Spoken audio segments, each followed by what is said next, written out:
When the P-38 Lightning first slashed across Pacific skies, Japanese pilots didn't know whether to laugh or worry. With its bizarre twin-boom silhouette and central cockpit pod, it looked like an alien craft had wandered into the war. American crews proudly called it the Fork-tailed Devil, but that name actually came from the Luftwaffe, whose fear of the Lightning was already legend. Soon, rumors of this strange machine began filtering into Japanese intelligence reports. Was it truly a gamechanger or just another heavy, clumsy American fighter? From long-range ambushes to chilling pilot testimonies, this is the shocking truth Japan discovered. Historical context. By the time the P-38 entered Pacific service in late 1942, the Imperial Japanese Navy Air Service stood at the height of its confidence.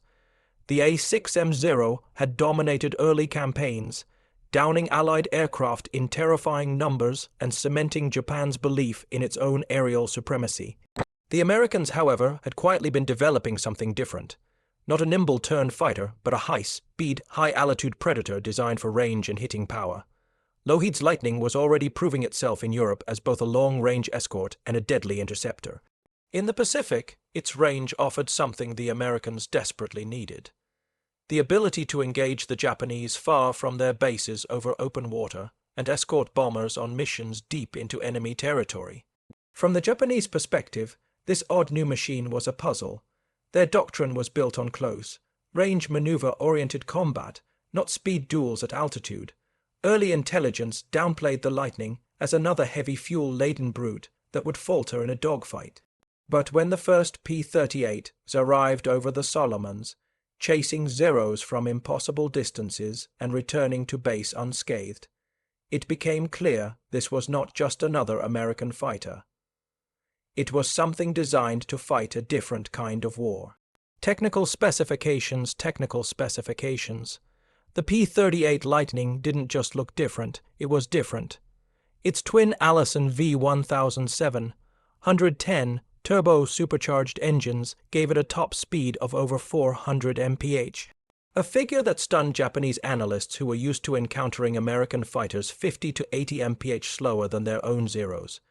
With a combat range exceeding 10.00 m, it could patrol vast stretches of ocean and still have fuel to chase, fight, and return. Its armament was concentrated in the nose: a single 20mm Hispano cannon and 450 caliber Browning machine guns, meaning every round traveled the same trajectory. Unlike wing, mounted guns that converged at a set distance, the Lightning could shred a target from much farther out. Japanese pilots would later note the terrifying accuracy of its fire. Fully loaded, the P-38 weighed over 17.0 pounds, more than triple a Zero's weight. Yet, its tricycle landing gear and counter-rotating propellers eliminated torque roll, giving it exceptional stability in dives and climbs. While the Zero's light frame sacrificed durability for agility, the P-38 could take heavy damage and still limp home, a fact that would leave Japanese aces both frustrated and grudgingly impressed. What initially looked like a clumsy giant was in reality a long-range assassin built for a war Japan wasn't prepared to fight. Development drama. The P-38 Lightning's journey from concept to combat was anything but straightforward. When Lockheed first unveiled its radical twin-boom layout in 1937, many within the U.S. Army era were skeptical. It was unlike any fighter they had ever seen. A complex futuristic design in an era still transitioning from biplanes. Critics called it over-engineered and questioned whether such an unconventional aircraft could ever be practical for frontline service. Those doubts deepened once the prototypes took to the skies. Early test flights revealed a litany of issues: engine overheating during extended climbs, cockpit frosting that left pilots flying blind at high altitude, and troubling instability in high-speed dives. The Lightning was the first American fighter to experience compressibility, a mysterious aerodynamic phenomenon at the time. In dives past 500 mph, the controls would stiffen, trapping pilots in a near-vertical descent. Several promising test pilots lost their lives before engineers devised dive recovery flaps to solve the problem. Weight posed another challenge. Every improvement, heavier armor plating, self-sealing fuel tanks, expanded armament, pushed the P-38 further from the nimble turn and burn fighter profile the Air Corps was accustomed to. Some officials argued to scrap the program entirely and focus on proven single-engine types like the P-40 or P-39, but Lockheed refused to quit. Engineers refined the turbo superchargers, improved cooling systems, and optimized the airframe for high-altitude stability. Gradually, the Lightning evolved into a machine that could fly higher, faster, and farther than any Japanese fighter in service. By late 1942, when the Pacific War demanded an aircraft with extreme range and devastating firepower, the P-38 was ready. It wasn't flawless, but in the sprawling expanses of ocean combat, its uniqueness wasn't a liability. It was a decisive advantage. Combat performance, combat performance. The Lightning's first clashes with Japanese fighters in 1942 and early 1943 were eye-opening. Japanese pilots initially treated it with the same disdain they had for other American aircraft. Heavy, slow to turn, and easily baited into close-quarters duels. But the P-38 didn't play by those rules. American pilots quickly learned to fight the Zero on their own terms. Using boom and zoom tactics, they dove from high altitude, unleashed devastating nose, mounted fire, and climbed away before the slower Zero could respond. The Lightning's speed meant it could disengage at will, something that infuriated Japanese aces who relied on opponents being trapped in prolonged dogfights.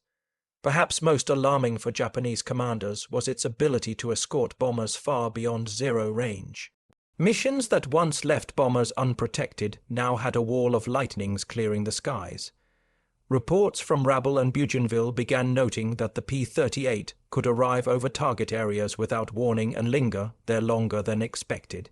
The Lightning's most famous moment came in April 1943 during Operation Vengeance, the mission to intercept and kill Admiral Isoroku Yamamoto. That single operation proved to Japan that the P-38 wasn't just another fighter. It was a strategic weapon capable of reaching into the heart of their war plans. Evolving respect, the Japanese assessment captured Japanese intelligence reports paint a fascinating picture of evolving respect for the P-38 Lightning. In early 1943, it was brushed off in official evaluations as an overbuilt bomber escort with limited turning ability, the kind of bulky, speed-focused machine Japanese tacticians believed their nimble Zeros could outfly with ease. But as months passed, that dismissive tone began to fade. By late 1943, internal memos carried a new warning: a dangerous high-speed attacker requiring extreme caution.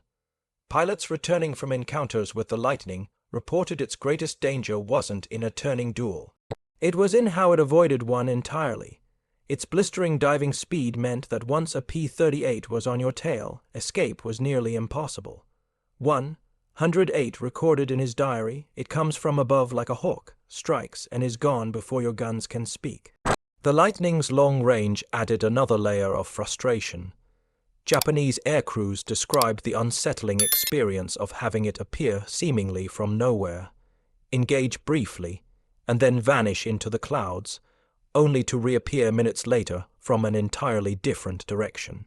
This unpredictability created a lingering mental strain, forcing pilots to remain on high alert even when the skies seemed clear. By 1944, the P-38's reputation among Japanese aviators had shifted from curiosity to calculated threat. It wasn't invincible. Experienced Zero pilots could still exploit its weaknesses, but it demanded respect every time it appeared. In the eyes of Japanese intelligence, it was no longer just a foreign oddity. It was a priority threat that required tactical adaptation and a stark reminder of the limitations of Japan's short-range fighters in the vast, unforgiving airspace of the Pacific. Tactical innovation, tactical innovation. If the P-38's engineering impressed Japanese analysts, its tactics downright unsettled them.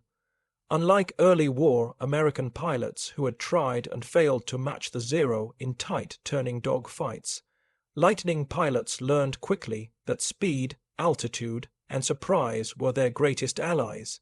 From the moment the P-38 entered the Pacific, squadron leaders drilled boom and zoom attacks into muscle memory. Dive at blistering speed, fire a precise burst, then climb back to safety before the Zero could react. This approach negated the Zero's greatest advantage, maneuverability. Japanese pilots who tried to chase a retreating Lightning often found themselves stalling out or losing sight of their quarry entirely. The P-38's turbo-supercharged engines allowed it to maintain performance at altitudes where the Zero struggled, giving American pilots the choice of when and where to engage. Team tactics also evolved rapidly. Two ship elements coordinated attack, so one Lightning could draw Japanese fighters into a climb only for another to dive in unseen. The nose-mounted armament meant these slashing passes could be deadly even from longer distances, forcing Japanese pilots to break off before closing in. For the Japanese, this was infuriating.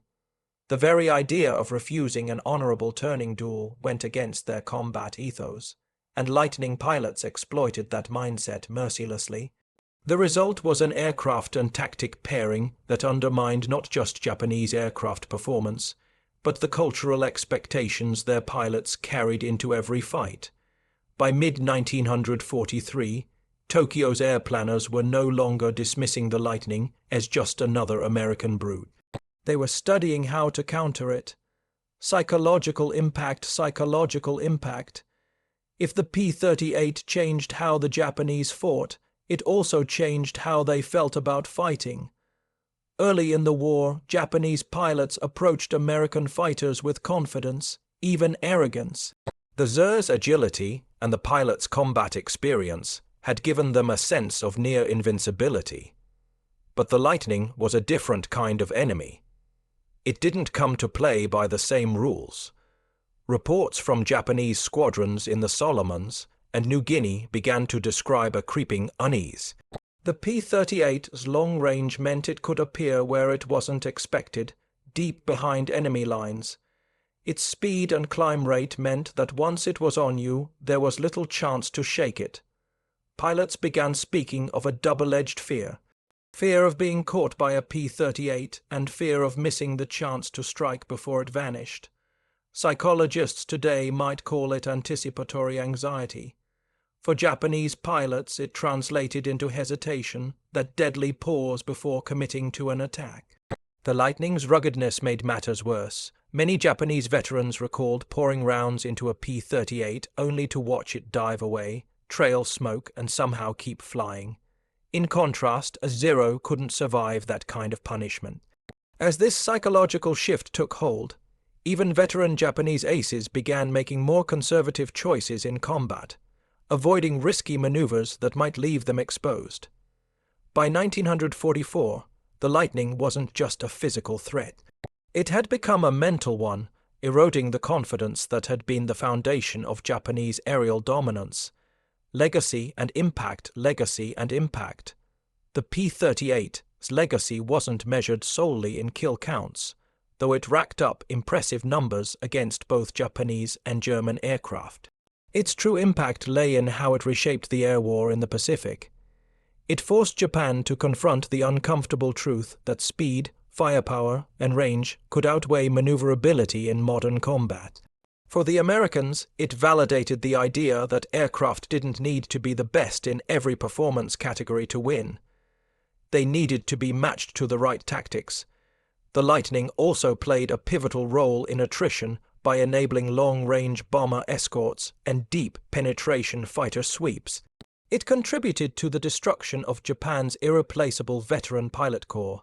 By 1944, the average Japanese naval aviator had a fraction of the flight hours their pre-war counterparts enjoyed, and this drop in experience accelerated Japan's decline in air power. Technologically, the P-38 influenced fighter design for decades. Its emphasis on concentrated firepower, high speed engagement, and pilot survivability found echoes in post. wore U.S. aircraft like the F-86 Sabre and even modern multi-all fighters. Perhaps most importantly, the P-38 proved that perception could be as potent a weapon as any gun or engine. The Japanese never fully overcame the psychological edge the Lightning gained over them. Even today, in air show displays and veterans' memoirs, the P-38 is remembered not just as a machine, but as a symbol, the fork-tailed predator that rewrote the rules of the Pacific Air War. In the end, the P-38 Lightning's greatest victory wasn't just in the skies. It was in the minds of those who faced it. What began as a curiosity, a strange twin-boomed silhouette on the horizon, became a force that challenged Japan's tactics, tested their nerves, and exposed the limits of their once unshakable confidence. It proved that war isn't won solely by the best machine on paper, but by the right machine in the right hands, guided by innovation and discipline.